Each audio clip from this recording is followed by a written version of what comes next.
السلام عليكم. وعليكم السلام ورحمة الله. فضيلة الشيخ، ممكن سؤال؟ اتفضل. الله يبارك فيك. ما هو الدليل على أن الله تعالى قد ارتضاك متكلما في الدين؟ ما الدليل على أن الله تعالى قد ارتضاك متكلما في دينه؟ قد ايه؟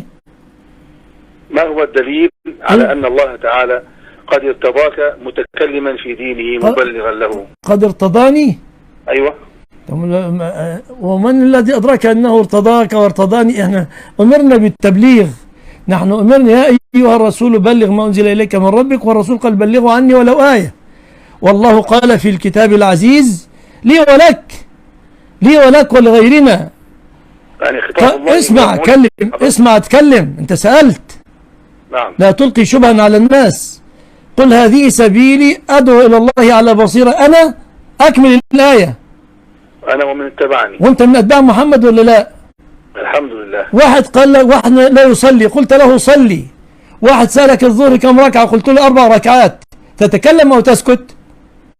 نعم. تتكلم بما لك به علم. بس. السلام عليكم.